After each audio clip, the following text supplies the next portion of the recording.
IB154 namoan'olona dia tsy mahamasina ny andrinyrary ny fianakaviany maty.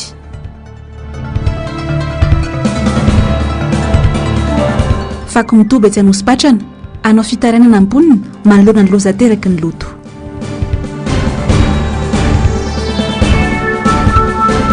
Fifidianana be ny tanàna sy solombavambahoaka miandra ny fanapahan-kevitry ny mpanohitra ny rehetra. Tomboklasy tomboko vavy mankasitraka anao hatrany manaraka ny fahitalavitry ny MBS amin'ny ity alatsinainy faharoa amby roapolo ny volana janoary ny taona 424 ity. Manasa anao ampitiavana sy ampanajana ary anaraka ny fotoanany vaovao hatramin'ny farany. Ipejy ny politika avy hatrany ary no isantarantsika ny fampahalalam-baovao dia manome modely ary koa manome lesona eto amintsika ny zava-misy ao Senegal amin'ny resaka fampiaran-dalàna raha nambarany mpanao politika Durlan Haitoniany. Tsy ho isan'ny ifaninana amin'ny fifidianana filoham-pirenena izay ho atao any Senegal amin'ity volana febroary ity mantsy i Karim Wade nandeha efa nanariny zom-pirenena maha-frantsay azy ny tenany no ny lalàna misy ao Senegal fanadihadiany ny zavandre mahefa sy Andry Rakotomalala. Nolava ny filan-kevitry ny lalam-panorenana tao Senegal ny firotsako fidiany Karim Wade zanakalahy ny filoham-pirenena Senegal teo aloha izay mizaka ny zom-pirenena frantsay anohony ny reny ny teratany frantsay. Tsy ho isan'ireo kandida misy 20 ifaninana amin'ny fifidianana izay ho atao any an-toerana ny 15 ny volana febroary izao anefa ny tenany na dia efa nanary izay zom-pirenena maha-frantsay azy izay aza.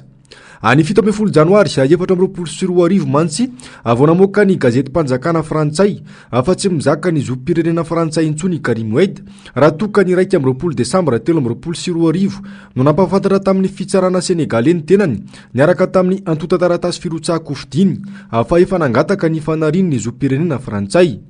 Izany hoe mbola tsy very ny zom-pirenena frantsay nananany Karim Wade tamin'ny data nanaterany ny antota taratasy firotsahako fidiny. Mazava nefa ny lalàna ny Senegal fa izay manana zom-pirenena tokana Senegalais ihany no afaka mirotsaka hovidiny. Maro ny lesona azo tsoahina indrindra amin'ny resaka fampiaran-dalàna amin'ny zava-misy any Senegal amin'izao ho ny fanehoan-kevitra.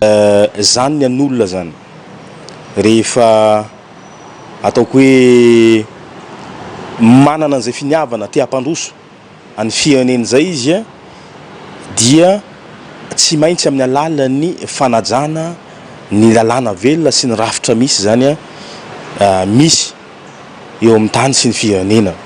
Tena manome modely atsika angamba na manome lesona atsika Senegal satria raha ohatra ka ny lalàna ho aminy zany manjara fa tsy maintsy teratany Senegal no Senegalais zany no mahafeno andefa epetra ka afaka mirotraka ho filoham-pirenena zay.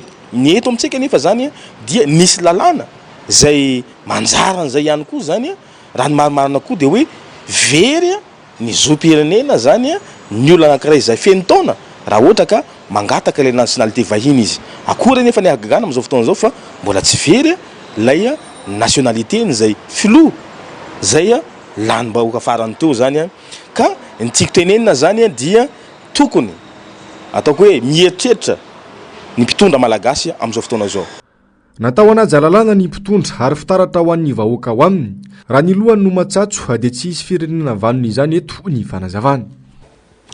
Iny resaka mahakasika ny fifidianana tao Senegal iny ihany koa moa no anisan'ny novelabelary ny fandaharana miara-manonja tamin'ity androany ity. Saika nitovy tamin'ny tranganisy teto Madagasikara mantsy ity zava-misy ao Senegal ity saingy dia nolavy ny fitsarana avy moa malala-pandrenana tao Senegal araka izany ny filatsako fidiny Karim Wade. Ary ahoatra ny famtinana ny fandaharana eo amin'ny rindran-tsary ny Manora Ndre Malala. Mitovy fa tsy sahala amin'ny tranga teto Madagasikara ny zava-misy tao Senegal. Anisany nandefa antota taratasy firotsahako fidiana ho filoham-pirenena ao Senegal i Karim Wade. Fifidianana izay ataony volana febroary izao. I Karim Wade dia mizaka zom-pirenena roa, Senegalais ary Frantsay. Par filiation na ihany koa nolovainy tamin'ny ray aman-dreny ny fizakana zom-pirenena Frantsay. Ny ray aman-dreny rahateo métis Frantsay Senegalais. Ary teraka sy lehibe tany Frantsa i Karim Wade. Izany hoe tsy toy ny Andry Rajoelina, zom-pirenena nangatahana na naturalisation. Nanomboka ny taona 2016 dia nametra ny lalam-pandrenana ao Senegal fa tsy maintsy mizaka ny zom-pirenena Senegalais izay rotsaka ho fidiana ao filoham-pirenena. Avy hatrany dia nangataka tamin'ny fanjakana Frantsay Karim Wade ny anesorana ny zom-pirenena maha-Frantsay azy azony mirosaka ho fidiana ao Senegal. no ahafahan'ny frantsay avy hatrany ny toko-panimpona ny 17 janoary lasa teo. Nanisy aza nefa izany, ny lalàna dia lalàna ao Senegal. Tsy nitsitsy ary no lavy ny fitsarana misana lalam-pandrenana ao Senegal ny filatsahako-fidiny ny sabotsy 20 janoary teo. Nambaran'izy ireo fa tara loatra ny fangatany. Rehefa lalàna dia lalàna. Tsy mba toy ny tranga teto Madagasikara. Dia mba nangetaheta ny rehetra hoe raha mba tahatahaky ny tany Senegal ny ACC malagasy ka afaka nandray fanapahan-kevitra tsy mitanila ka nandinika tsara reo antotan-taratasy tonga teo aminy zay tsy maty paikandro fa afaka ny dinihana tsara tamin'ireo napetraka ireo vondrom-pikambana nametraka izany ny ADDM tany Afaniry Soherinaivo, nametraka izany ihany koa amin'ny mahakandidaty azy tamin'ny 2018 raha mato Afaniry Soherinaivo sy tokony ho valide ny candidature tamin'izany fotoana andrany satria nafenina tamin'ny vahoaka malagasy ny fahazoana ny mato Rajoelina naturalisation tamin'ny 4 zay azo iverena ny adevitra mihitsy zany taty amin'ny 3 satria taty vao fantatra amin'ny fisiany zany adevitra izany. Ary fantatry ny rehetra izany rehefa niona tamin'ny mpanongazety Andry Matoa Iany Rajoelina dia nitenena hoe naninona ny nafenao dia tsy nafeniko anefa tsisy nanontany. Fa amin'ny lafiny politika sy fomba fitantanana firenena dia zava-dehibe ny fananana etika, fananana honnêteté, sincérité. Ireo telo ireo tsy afa-misaraka amin'ny fomba fanaovana politika. Dia mba nangetaheta ny rehetra indrisy. Satria taiza moa no nanokatra izany adevitry ny resaka code de nationalité izany. Raha tsy teto Madagasikara, raha tsy miteny izany ny collectif des candidats, raha tsy miteny an'izany fitarika fikambanana sy ny antoko politika maro sy ny vondrona politika maro. Ny eto amintsika na efa fantatra izao aza fa tsy ara-dalàna ary voafaritra ao anaty lalam-pandrenana mazava tsara dia ny ekeny fitsarana avy momana lalam-pandrenana ihany ny firotsahako fiteny Andry Rajoelina. Ny vavaon'ny politika izay hatrany ary dia vao maika ampikatso ny firenena ny fametrahana ireo sekretera-mpanjakana miisa 5 izay misahana andraikitra ministera sy ahitana tetika sy eo anivon'ny fiadidinan'ny repoblika ho nambalan'ny mpanao politika. Ifanisaka andraikitra ny sampanatanteraka ary teraka olana goavana tsy ampandeha ny vinam-pampandrosoana izany raha ny fanazavana hatrany. Fanadiadiny ny zavandremahefa sy Andry Rakotomalala. Iteraka olana eo amin'ny ministera sy ny fiadidinan'ny repoblika ny fametrahana ireo sekretera-mpanjakana miisa 5 isahana andraikitra sy tantana ireo tetikasa eo anivon'ny fiadidinan'ny repoblika ho ny mpanaraka raharam-pirenena Alain Mahavimbona. Raha tsy mangaika manokana na organe spesial no tokony apetraka ao amin'ny fiadidinan'ny repoblika fa tsy sekretera-mpanjakana ho ny fanazavany. Ny filoham-pirenena no natao hamaritra ny programam-panjakana ary ny governemanta no anatanteraka izany ho tonga vokatra azo tsapain-tanana. Tsy ho tavavoaka nefa izany raha izao kisary misy ao andapa izao ho ny fanazavany. Satria raha amin'izao sema ataontsika hoe secrétaire d'État auprès de la présidence ifandona amin'ny gouvernement io lasa misy blocage io satria lasa samby manana ny statut-ny matanjaka le izy dia amin'izay fotoana zay izy no beko izy. Moa ve ny secrétaire d'État ndray bekon'le ministre satria auprès de présidence izy nefa raha secrétaire plantsika dia ao anatin'ny gouvernement. Donc allo sarany tsara mazava izy rehefa andeha ataontsika amin'ny présidence dia atao organe spécial. I organe spécial io dia mijouer zany rôle rehetra zany manampy ny présidence, manampy ny gouvernement amin'ny alalan'ilay fanomezan-kevitra ny ahatsaratsara koa isin'le bonne gouvernance, amin'ny alalan'ilay famantarantsika hoe compétence tsy compétent ny olona zay tendrentsika amin'ny toerana anankiray.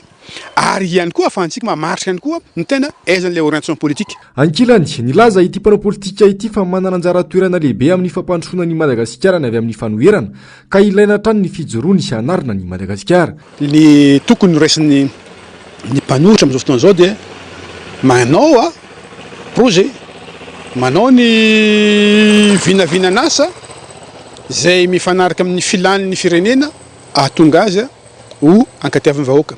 Satria qui dit politique ni égale vahoaka. Satria vahoaka ihany ny tsara ny mpanao politika amin'ny fotoana fidianana. Zao zany manomboka ny régime dia tokony manomboka ihany koa ny asa rehetra zay ataon'ny mpanohitra en parallèle amin'ny régime hitadiavana zay mahasoa ny firenena ambarana vahoaka fa hoe zay dia manana ny tsara moatra ny régime. Didikan'izay raha fin de mandat tsy salasala mihitsy vahoaka dia ifidy azy ary ny hevitra zay nambarany tao anatin'ity période ity no heveriny tondrany firenena amin'izao fotoana izay ankasitrany vahoaka.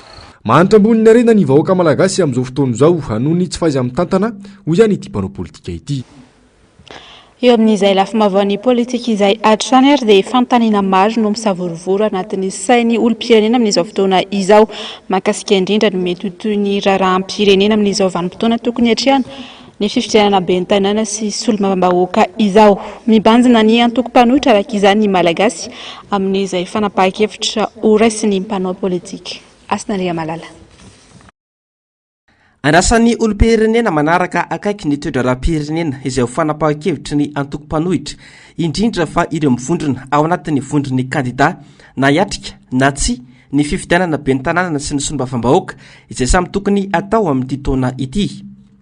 Fanontaniana mipetraka ao anatin'ny sain'ny mpanara-bavaony hoe anaiky ny anao fifidianana amin'izao firafitry ny fitsarana avy momba lalam-panorenana na ny HCC sy ny CENI mbola tsy niova izao ve ny mpanohitra.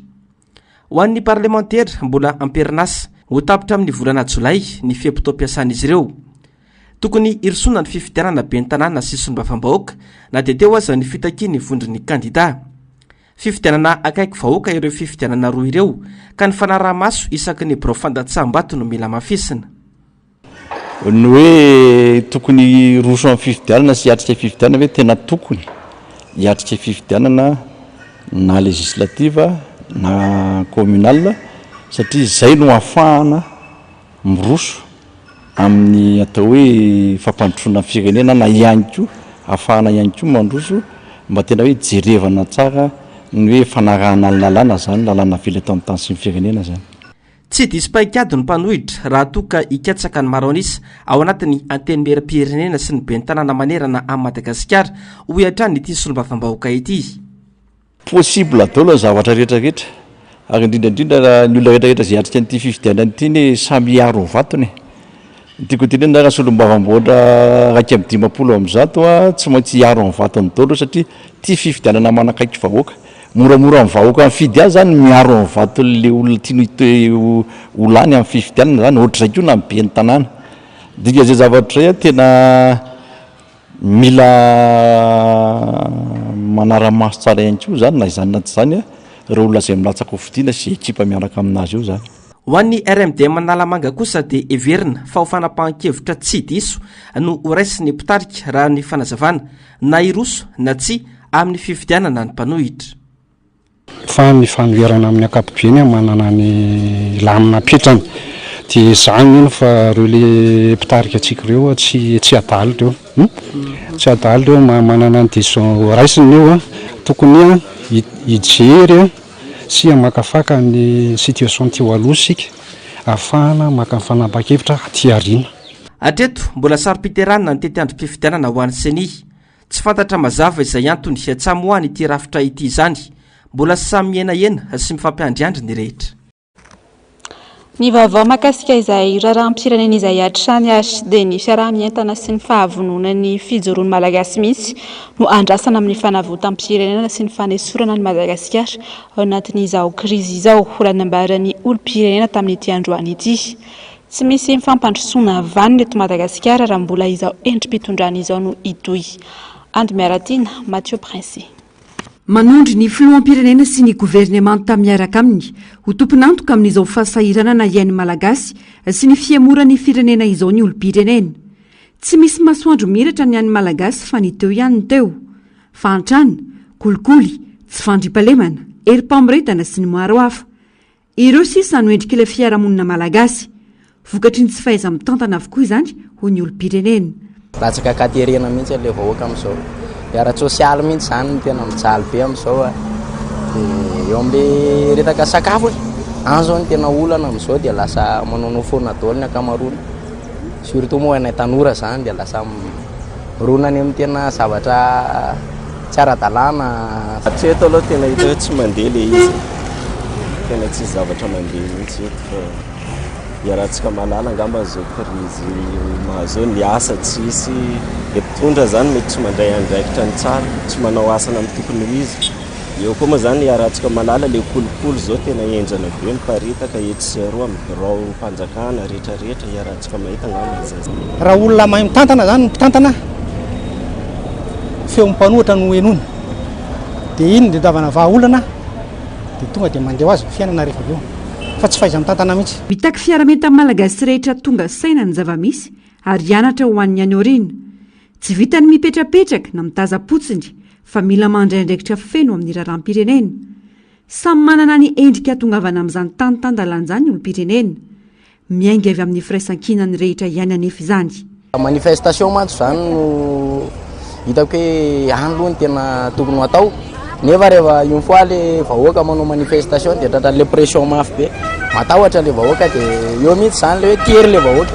Dia tsy hita zany izay atao amin'izao fa raha ny tena izy surtout any tanora zany mila somary mifotsika zany maneho hoe tokony anao an'izao tsika fa tsy mipetraka fotsiny raha hoe zao ny zavatra misy. Amiko ny olo-pirenena zany dia tokony andray anjara tanteraka izy amin'ny fifidianana ny vondrom-baoka tsy njara-pahefana sy le amin'le ateminera-pirenena mpanao lalàna zany mba ahafahana miéquilibré ny pouvoir eto Madagasikara zany. Raha ohatra hoe mangetaeta amin'izany hoe fampandrosoana sy hoe hiala amin'ny fahasahiranana zay dia mila mikondoa zany ny rehetrarehetra ary mitsangana mijory amin'ny tolona zay atao.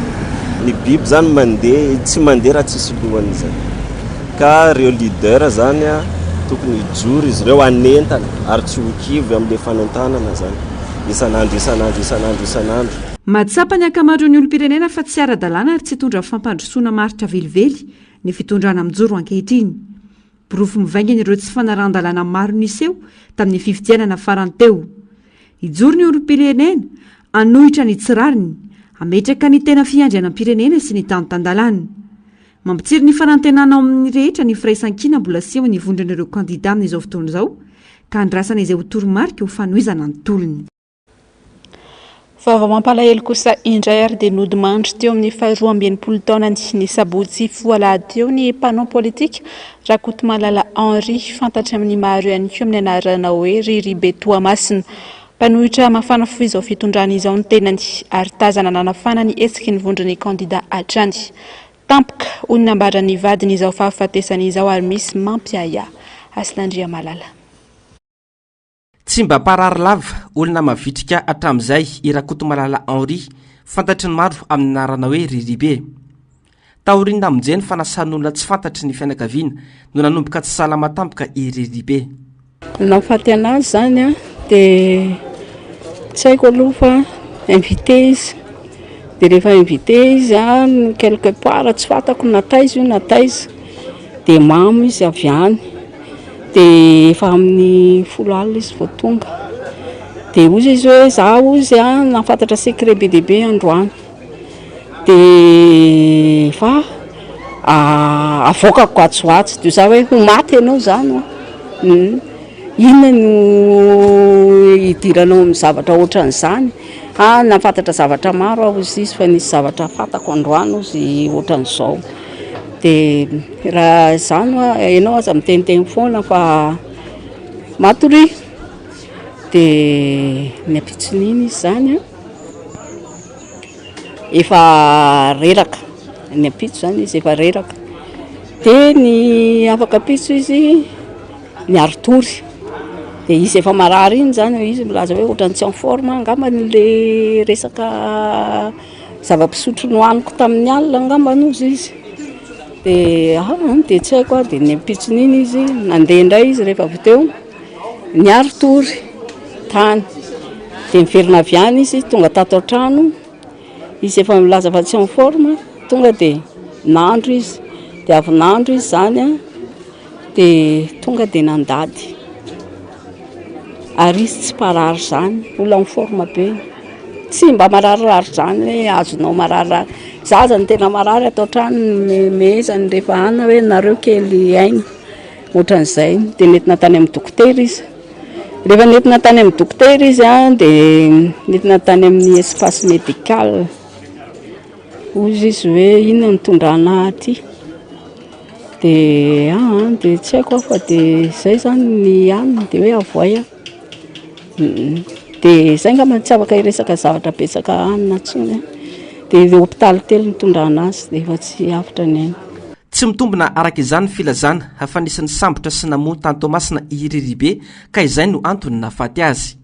Teto Antananarivo izy fa tsao daholo le anaty Facebook fa teto Antananarivo izy. fitarika ny fédération gadra politika manerana a Madagasikara izay ahitana mpikambana 2 eo ihany koa iriribe. Anisan'ny matematesan'ny fampiarana ny voalazan'ny tondrozotra no siniaviny mpitondra ankehitriny izay natao tamin'ny taona 2020. Tsy tanteraka nefa izany mandrapikipiny masony ho ny filoalefitry ny FEDEP faritany Antananarivo. Tsy mbola nisy valiny mihitsy fa tena iny tena nandaninay fotoana niaraka tamin'ny président Riria na izay manaraka an'ilay taratasy le any ministère fitsarana sy ny ministère vola. Reo zany tena tompon'andraikitra voalohany, ministère fitsarana moa zany tena tompon'andraikitra voalohany.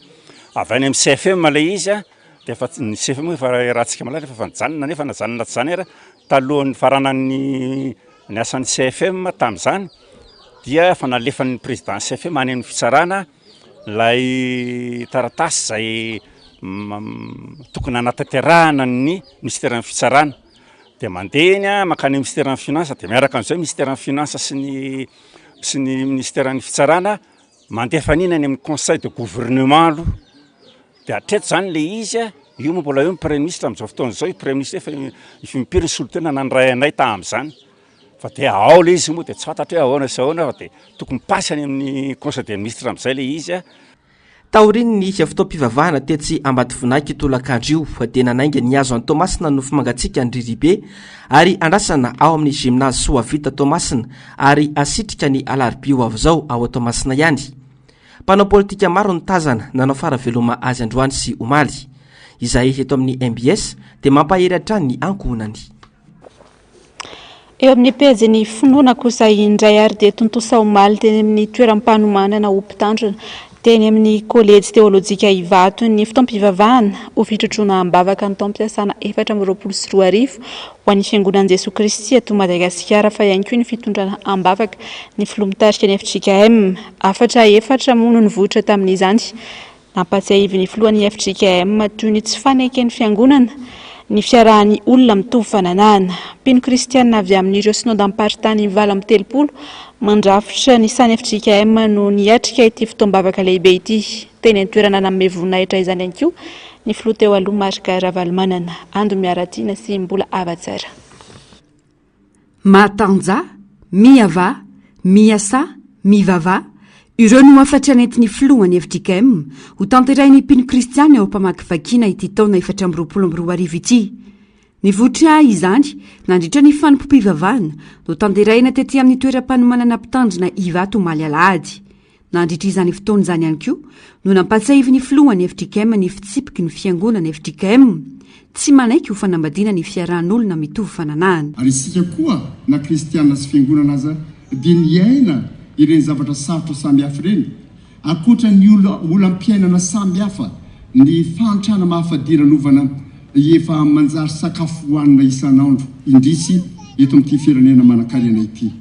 Mahatanja mahiray zariavana malala aiza miondrika mihitsy fa ny fiangonan'i Jesoa Kristy eto Madagasikara ny FJKM dia mampatsiahy fa ao amin'ny fitsipika FJKM mandinina fa 770 dia milaza hoe tsy eken'ny fiangonana ho fanambadiana mihitsy ny firaisan'ny samy lahy na samy vavy. Fanambarana fitsipika izany ravana malala. Ary tsy niovy andininy fa 770 fitsipika io. Ao amin'ny fanambaram-ponina nataony tamin'ny synode lehibe fa 7 tamin'ny Manakara. Tamin'ny Aogositra 2012 ry havana. Izay no amafisy ny synode-ponina natao tamin'ny volana May 2012 dia nilaza mazava ny FJKM manao hoe tsy afaka miaraka ny maha-kristianina sy ny franc-maçonnerie. Tsy afaka miaraka ny maha-kristianina sy ny homosexualité. Niatrika ity fotoam-bavaka lehibe ity avokoa ireo synodam-paritany 7 eo anivon'ny sany FJKM. Fotoam-pivavahana nitondrana ambavaka ny taom-piasana vaovao 2024 sy fitrotrona ambavaka ny filohan'ny FJKM sy ny fianakaviany. No tanterahina tetỳ an-toerana ihany koa ny fiarabany fiangonana azy amin'izao tonotaona izao. Izay mpiara-miasa aminao rehetra izao vahoaka n'Andriamanitra voreto izao sy ny maneran-tany kristiana FJKM dia mitondra ambavaka anareo mba omen'Andriamanitra fahendren'ny fanahy masina ianareo indrindra fa ianao Andriamanitra filoha amin'ny fitariana ny FJKM mandritra ny 724 ity sy ny manaraka ary sy nitondra ambavaka ihany no ataonay tsy hanomezanay toky ianao fa ny hiara-iasan-kitsipo sy ampitiavana ary ampifaliana aminao ihany koa. Ary mino isika Andriamatofoloha fa eo hatrany ilay Andriamanitra zay azo sika antoka fa mitana ny teniny raha nilaza izy amin'ny anaran'ny Tompo manao hoe arindro izao momba anareo mandrakariva ambara-pahatonga ny fataperana izao tontolo izao. Ankoatra ireo mpino kristianina avy amin'ny lavivalon'ny nosy, niatrika ity fitombavaka ity ny filoha Ravalomanana Marika, ireo olom-boafidy sy lehibe nantoko ary solitena mpanjakany. Notolorana mari-pankasitrana sy amboara tamin'izany ihany koa ireo fiangonana navita adidy 420 ary ireo kristianina mendrika tamin'ny fifaninanana azakazaka masina sy ireo lalao ara-panatanjahantena. Tamin'ity androany ity dia tonga nitsidika sy niarabany filoha Marika Ravalomanana ihany koa ny président synodaly ao anatin'ny FJKM tetsy amin'ny trano fonenany tetsy Faravohitra. Nitrotro-ambavaka ny filoha Marika Ravalomanana sy ny vady aman-janany izy ireo amin'izao tontaona vaovao izao. Zava-dehibe ny fifampitondrana ambavaka sy ny fitsidiana tahaka izao nambarany filoha Marika Ravalomanana nandritra ny fandraisam-pitenenany satria dia manamafy ny fifampitokisany eo amin'ny asa fanompoanan'Andriamanitra. Mandalo fotoan-tsarotra ny firenena, manjaka ihany koa ny tsy fanarahan-dalàna ka mahatonga ny malagasy ho sahirana tahaka izao. Nanome afatra ho an'ny malagasy rehetra moa ny filoha Marika Ravalomanana tsy raviravi-tanana manoloana izay fahasahiranana izay. Pejiny sosialy kosa indray ary dia miatra manaina mihitsy ny loto ateraky ny fako mitoby etsy amin'ny digina nosipatrana amin'izao fotoana izao. Raha nambarany mponina manodidina ankoatra ny olona eny akaiky n'ilay fako dia mizaka ny tserany eny amin'ny fofona mantsina ihany koa ny mpandalo sy ny mponina manodidina rehetra hatrany amin'ny faritra ambany ala Itaosiny. Mikasa anangotriny ametraka fitaranana sy fitoriana momba ity tranga ity moa ny mponina raha ny fanazavana tamin'ny Andro Miaratiny sy Mathieu Prince. Tato anatin'ny andro maromaro zao, lasa fitobian'ny fako indray ity anosipatrana manamorona ny diga. Tsy laitra ary tsy azo ianana ny fofona mantsiny, ny fotaka mandrevo efa mila anasaka ny arabe, vokatry ny rano mitsika avy amin'ny fako, miampy ny orana amin'izao vanim-potoana ny fahavaratra izao. Tsy misy efitra ho ireo mponina manodidina tsy miala 10 metatra eto amin'ity toerana ity, fa tsy maintsy miaritra ny zava-misy. Mbola olana goavana ihany koa ny fivezivezen'ny fiarabe mpitatitra fako amin'ny alina, manakotaba ny torimaso. Zay moa efa ety zany no fininanay dia tsy afaka ny hoe hoay zay fa dia miaritra. Tena indraindray rehefa taitra dia ea fotsiny satria mitomboka be, manaitra maninona dia tena endrana be indrindra fa ny ankizy ny ankizy kely zany tena tsy amina mihitsy amin'ny etandro ilay ankizy fomba matoa. Zay zao mampiasa zela aloha amin'izao tena mividy mihitsy satria tena tsy zakana nasana tanana foana. Tsy zarizary ny fahasalaman'ny mponina, indrindra ireo zazamam-behivavy izay marefo ara-pahasalamana. Mirongatra ny kohaka, ny sery ity antoerana, hatramin'ny siny ity fako be savovona ity, miampy ny setroka avy amin'ny fandoran'izany. Noho ny fahasahiranana, tsy misy vola ividianana fanafody dia miara-miaina amin'ny lalitra sy ny voalavo. Tena mikohaka mihitsy na le ankizy ary lasa misy endrenao tsombotsombotsina kely be da be reny ankizy amin'le ateraky le loto e. Satria zao le izy tena le amitatatata sy ny daliny reny zao fako arindro zareo aty. Dia zay mahatonga le izy. Tsy mampiasa le ody lalitra satria vola tsinona tsy izy dia tsy mampiasa le ody lalitra fa mikopaka fotsiny rehefa isan-kariva ny andro. Satria misesika miditra ny an-trano tena tonga dia may. Mikasa ametraka fitoriana manoloana ity tranga ity, ireo mponina eny an-toerana. Tsy haiko mihitsy hevitra zareo fa raha ny eritreritranay aloha tokony tsy ho atao ety mihitsy le fako satria zao Tananarivo vilany ety e, fa tsy hoe Banle. Raha azoko tsara zany dia ohatrany hoe tsy firarahina le mponina mihitsy satria tsy eto aminay zao le fofona fa hatrany ambany ala rehetra any mitaraina daholo iny manodidina rehetra. Dia zay saika ataonay hoe anao tatitra mihitsy fa tsy zaka intsony le zavatra ataondry zareo. Tsy ny ety amin'ny manodidina ihany, fa miparitaka amin'ny faritra maro ny fofona vokatry ity fako ity. Isa mihainy izany any ambany ala Itosy anosipatrana iray manontolo. Voatotoina ihany koa ny fifamoivoizana, vokatry ny loto miparitaka amin'ny arabe, hatramin'ny mpandalo miaritra fofona maimbo. Efa ho herinandro zao no nilatsahan'ny toromarika ny amin'ny anisorana ny fako eto Antananarivo renivohitra, miampy ireo fiarabe nomeny fanjakana Japoney. Hatramin'ny androany raha ny zava-misy, mbola loto sy fako eran'ny tanàna. Tsy misy ny fitohizan'ny asa ho an'ireo efa voadio, misy ihany koa ireo tsy mbola nokitihana mihitsy. Tandindondoza manoloan'izany ny fahasalamam-bahoaka, kanefa isika miady amin'ny aretina. tsy lazainy intsony ny enatra ho andrenivohitry Madagasikara. Ny vaovao mahakasika ny toetry ny andro kosa indray ary manoloana ny rotsakora na dia mijanona anaty filazana faritra mena ny faritra Diana ny distrikena Analalavo, Bealana, Antsohi, Boriziny ary Mampikiony. Filazana miloko mavo kosa ho an'ny distrikeny Mitsinjo, Marivoay sy Mahajanga voalohany sy faharoa ary maitso kosa ho an'ny faritra Analamanga, Vakinakaratra ary Tasy. Manodidina ny 40 hatramin'ny 100 mm ny abetsahan'ny rotsakorana ao anatin'ny 420 ora ho an'ny avaratry ny nosy araka ny vinavina ny mpamantatra ny toetry ny andro. Izany dia vokatry ny oram-baratra ateraky ny talio sy ny zone de convergence intertropicale. Nanomboka omaly 20 janoary ary aharitra hatramin'ny alakamisy 20 janoary ity fampitandremana ity ka anentanana hatrany rehetra omailo sy anaraka tsy tapaka ny fampitam-baovao ny tompon'andraikitra isan-tsokajiny avy. Vaovao fifamoivoizana kosa indray anisan'ny tranga mampivarahontsana ny tranga ny Sabotsy ariva lasa teo ilay taxi be iray nandona mpitondra moto iray teny Mahamasina iny ny afara tamin'ny fahafatesany mihitsy. Niteraka resabe moa ity zavan-tranga ity satria toa vonon'olona ny ninana tao. Tateriny ny zavandre mahefa sy andry rakoto malala amintsika izao. Tranga nampiorokoditra sy nanaitra ny maro no niseho tetsy Mahamasina ny takariva ny Sabotsy lasa teo. Zavadoza sy abibina tsoroa amatany no nataony ity taxi be iray ao anatin'ny zotra 154 ity ka namoizana mpitondra moto iray. Raha ny oronan-tsary nampiseho ny zavan-tranga no jerena, mpitondra moto maromaro no nanenjika taxi be iray teo amin'ny bazary de quartier. Niezaka nanakana io taxi be io ny moto iray aka nijanona teo anoloany.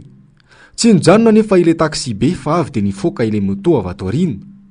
Nenjera ile mpitondra moto ary nijanona ile taxi be. Tampoka teo anefa, nirifatra indray ile taxi be no taritaritiny tao ambany kodiarana sahabo 50 metatra ile mpitondra moto. Rotika tanteraka ny vatan'ity farany ka nitarika tamin'ny fahafatesany. Faraky ny fitataran'ny olona anazy dia eo tany akadimbahoaka tany io nandona olona, dia mbola nandona olona koa io dia tsy mba zaza izay ny antony nanenjia amin'ireny moto be da be reny anazy tety Mahamasina. Efa nijanona mihitsy le taxi be dia nijanona le moto dia efa hoe ifampiresaka izany raha mifandiniana anazy ka nirofony le rito dia tsy nasiany salasala mihitsy. Olona be da be nanaty maso teo ny antso vonjeo hoe misy olona fa tsy natsahany mihitsy le tôbila raha tsy mibanana tamin'ny katikataka dia nisy polisy nanambana anazy. Mbola nanompa sy nandrahona ireo olona saika isambotra azy ilay mpamily taxi be tamin'ny fotoana io raha ny fanazavany ireo nanatry maso hatrany ary nahitana tavoahangy nalabira ihany koa tao amin'ilay mpamily. Dia le sofera ka ny vaveo fa le nijanona dia mbola miteny ratsy sy mahatompony daholo ny olona rehetrarehetra teo hoe iza koa mbola teo faty. Za tsy miraharaha an'io fa sady nandray tafangana labery izy dia napetsany teo amin'le razana.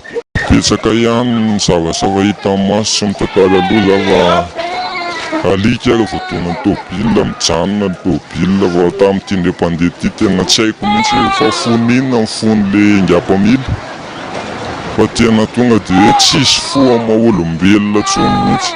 Ny polisy pirenena no mandray an-tanana ny fanadihadiana mikasika ity raharaha ity.